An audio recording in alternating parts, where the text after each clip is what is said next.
are talking the 2020 horror movie, The Deep Ones. This one is based off the works of H.P. Lovecraft. The movie is directed by Chad Ferrin, and I would say is a mix between previous Lovecraft adaptation Dagon meets Society meets Humanoids from the Deep. Now, speaking of Dagon, he's the entity that features in this movie, but the movie focuses on a young couple as they are having a little bit of a break after having a miscarriage, and they decide to go to this Airbnb, which is a sort of large seaside resort, and there is a couple that lives there that they're kind of sharing this kind of house with and things like this.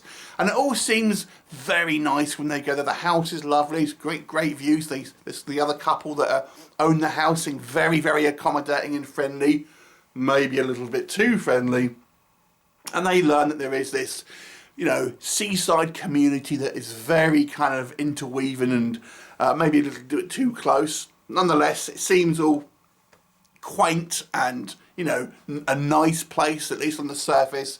But there's sinister things going on. This house is rigged with cameras that spy on our young couple, and this seemingly friendly community is actually a cult of kind of Cthulhu worshippers and things like this, and they have deadly designs on this young couple. What'll happen? Well, you're going to have to watch the movie to find out. Now, I'm a sucker for aquatic horror, so the kind of Cthulhu stuff is always going to be of interest to me. Did this movie deliver? I do think there is some good things to say about this movie. I enjoyed this kind of foreboding atmosphere that is a very kind of slow build through the movie, but it is there, and the pressure is increasing as the movie goes on. Because our host couple seem, they're quite innocuous at first, but as we go on, they seem more and more bizarre, and this community seems more and more bizarre, and you don't know how far the tentacles reach, so to speak. Who's involved? There only seems to be only one person that seems to be trying to kind of warn this couple. However, the reach of how big this community is and who's involved seems to be growing ever larger, and is pretty foreboding. And that's the thing, I think this movie does do a good job of having a kind of a journey where the tension, the foreboding atmosphere is kind of ramping up slowly through the movie. And that something is kind of going on, and it's kind of otherworldly. And I think one of the things with, say, like Lovecraft's work, especially like the Cthulhu stuff and the Dagon stuff, you don't really know what's going to happen in regards to where these kind of what could happen, because it all seems so alien in a way. It's kind of like there's scenes, for example, where we have one of our characters, one of the hosts, is pregnant, and we have a scene where there seems to be tentacles coming out of her lady bits in quite a kind of a shocking scene, but it doesn't go as far as being, I would say, too graphic, but certainly you get the kind of the idea that there's somewhat kind of unnatural stuff going on, shall we say.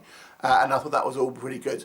I thought the character work here was great. I have seen some critiques on the acting, and I maybe think I know where that's coming from, but I got to say, for the most part, the characters, the four main leads here, are a couple that we kind of follow, the protagonists. I thought had a real genuine chemistry, and they do genuinely seem like a couple that have a loving relationship. And I also quite like the kind of the host couple, who is this kind of creepy. They've got the older guy, they've got his wife who's kind of pregnant, and they seem very off kilter, but still have that kind of friendly veneer. I thought they did a good job. Also, I would say his another good character is the friend of one of our female protagonists, who turns up halfway through the movie and starts to kind of like put a fly in the ointment of this plans of this kind of cult. And I thought that was quite good. And she does a great job here. Her acting is so like sarcastic and kind of against the grain of what this kind of this cult is trying to kind of get these people to do.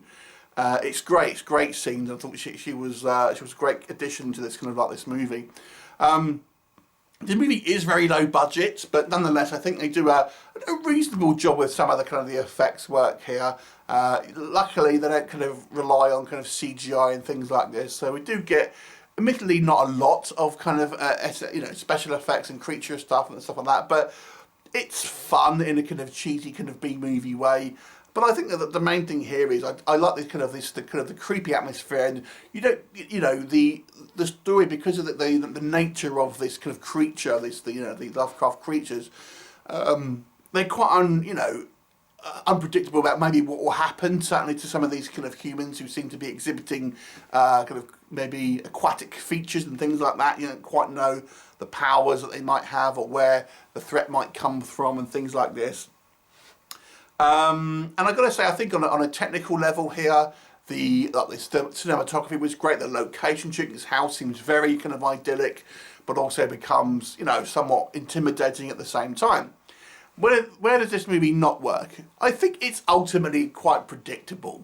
It's one of these films where it doesn't really challenge you in regards to your preconceptions about what will happen. What will happen to our characters is probably what you think what will happen to these characters. It doesn't really deviate in any type of real interesting storytelling. So it is somewhat formulaic in regards to the plot. There are, picking up on the acting, there are a couple of instances where I think some of the supporting characters, the smaller roles, maybe not as well acted.